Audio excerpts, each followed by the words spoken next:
دعا کریں کہ خدا مجھ سمیت ہم سب کے گناہوں کو معاف فرمائے، جو پریشان حال ہیں ان کی پریشانیوں کو دور فرمائے، جو بیمار ہیں ان کی بیماریوں کو دور فرمائے۔ کئی مومنین دعا کے لیے بولتے ہیں مولانا بیمار ہیں دعا کیجیے۔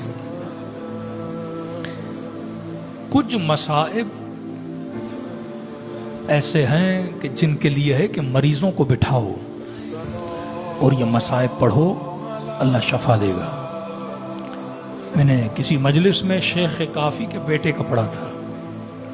آغا کافی ایران کے بہت بڑے خطیب، اللہ درجات بلند فرمائے، جب دنیا سے گئے تو ان کے بیٹے خطیب بنے، مولانا بنے، مجلسیں پڑھی۔ ایک محرم کے بعد تکلیف بڑی گلے میں، پڑھ نہیں پا رہے تھے، ڈاکٹر کے پاس گئے، چیک اپ کیا، کہا کہ آپ کو کینسر ہے۔ کہا ٹھیک ہوں گا، کہ ایک شرط ہے کہ آپ 1 سال 2 سال پتہ نہیں لوگوں سے بات کرنا چھوڑ دیں، کسی سے کوئی بھی کام ہو لکھ کر دیں۔ کہا میں ذاکر ہوں، کہا نہیں۔ میں خطیب ہوں، کہا نہیں، مر جاؤ گے۔ ڈاکٹر کا نسخہ، اور ڈاکٹر جو کہے شرن ماننا واجب ہے۔ کہتے پورا سال میں نے بات کرنا چھوڑ دیا، میری ماں نے میرے منہ سے لفظ نہیں سنا۔ محرم کے دن آئے، غم حسین کے دن آئے، 6 محرم آئی، بستر پہ لیٹ رہا تھا، آنکھوں سے آنسو بہے۔ میں نے کہا مولا لگتا ہے اپنے ذاکر سے ناراض ہو، مولا میرے وجود کا فائدہ کیا کہ آپ کا ذکر نہ کر سکوں؟ شکایت کی مولا سے، سو گیا۔ خواب کے عالم میں دیکھتا ہوں ایک حجرہ، ایک کمرہ ہے، اس کے چوکھٹ پہ ابا عبداللہ میرے مولا حسین کھڑے، اور کہا کہ شیخ کافی کے بیٹے ادھر آ، ناراض نہ ہوا کر کہ ہم نے تجھے اپنے ذکر سے روک دیا۔ کہ آج تو نے شکایت کی ہے نا، 1 مہینے پہلے کرتے، 4 دن پہلے کرتے، جب بیمار تھے تو بلا لیتا میں تمہیں۔ مولا معذرت چاہتا ہوں، آپ کا ذکر نہ کر سکا، غم زدہ تھا۔ کہا مولا آپ نے بلایا؟ کہ نہیں نہیں میں نے نہیں بلایا۔ مولا کس نے بلایا؟ کہ کمرے میں چل، میرا نانا رسول بیٹھا ہے، اس نے تجھے بلایا ہے۔ کہ حجرہ کھلا، کمرے کے اندر گیا، رسول کی قدم بوسی کی، یا رسول اللہ، کہ شکایت ہے کہ ہم نے تجھے اپنے ذکر سے روکا ہے، حسین کے مصائب سے روکا ہے۔ کہ آج پورا سال لوگوں نے نہیں سنا نا، مجھے سنا۔ ہم نہیں روکتے کسی کو ذکر سے۔ یا رسول اللہ گلے میں تکلیف ہے، کہ سنا۔ بڑے ادب سے کہا یا رسول اللہ کیا سناؤں، کون سی مصیبت پڑھوں؟ تو عرض کی یا رسول اللہ کیا سناؤں؟ فرمایا مجھے حسین کی سکینہ کے مصائب سنا۔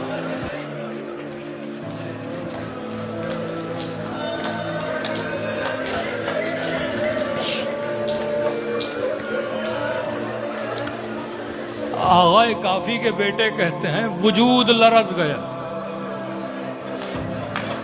کبھی امام حسین کو دیکھتا ہوں کہ باپ کے سامنے بیٹی کے مصائب، یا رسول اللہ جرت نہیں کر سکتا۔ کا ناراض تھا نا کہ ہم تجھے پڑھا نہیں رہے، میں کہہ رہا ہوں مجھے سنا۔ شیخ کافی کے بیٹے کہتے ہیں زیادہ نہیں پڑھ پایا، ایک جملہ کہا، کہتے ہیں واللہ سننے کے بعد رسول غش کھا کے زمین پہ گر گئے۔ یہاں نیند سے آنکھیں کھلی، بدن پسینے سے شل، چہرہ آنسوؤں سے بھرا۔ بوڑھی ماں دوڑی دوڑی آئی، کیا ہوا؟ پہلی مرتبہ ماں سے بات کی، کب بیٹا تیرا گلا ٹھیک ہو گیا؟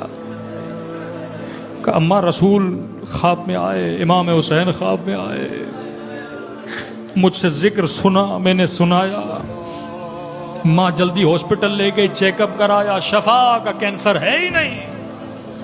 گھر واپس آئے، پورے محلے کو پتا چلا، سب جمع ہوئے، آنکھوں میں آنسو گریا، شیخ کافی کے بیٹے شفا مل گئی، کہاں شفا ملی، رسول نے شفا دی۔ لوگوں کو کہا کہ مجھے شفا تو ملی لیکن آج ایک بات کا پتہ چلا کہ خدا نے اس بی بی کے ذکر میں شفا رکھی ہے، کہ جب کوئی بچہ بیمار ہو جائے، گھر میں کوئی بیماری ہو، بچوں کو بٹھاؤ، بیماروں کو بٹھاؤ اور سکینہ کے مصائب سنایا کرو،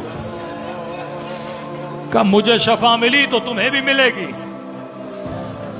سارا مجمع رو رہا تھا کہ شیخ کافی کے بیٹے تو نے پڑھا کیا کہ رسول غش کھا گئے؟ کہ بس ایک جملہ پڑھا، زیادہ نہیں، مجھے نہیں پتا رسول غش کیوں کھا گئے، رسول کو کیا یاد آیا ہوگا، کہ کیا پڑھا؟ کہ میں نے کہا یا رسول اللہ زیادہ جرت تو نہیں، ایک جملہ پڑھوں گا جو بچی نے خود کہا تھا، وہ کہوں گا کہ جب گود میں بابا کا کٹا ہوا سر آیا تو بڑی حسرت سے کہنے لگی بابا تیری آنکھیں بند کیوں ہیں؟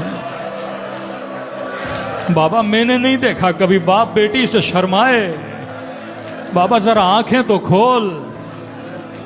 کہنے لگی کہ بابا تیری بچی کا رخسار چھوٹا تھا، ظالم کا ہاتھ بڑا تھا۔ میں نے اپنے استاد سے کہا، میں نے کہا رسول غش کیوں کھا گئے؟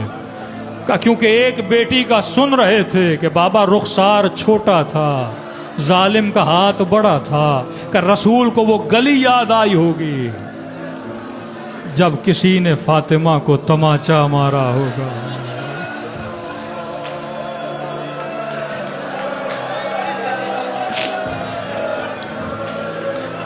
اللہ کی بیٹیوں کو سلامت رکھے۔ کوئی باپ کیسے برداشت کرے اس کی بیٹی کو تماچے مارے جائیں؟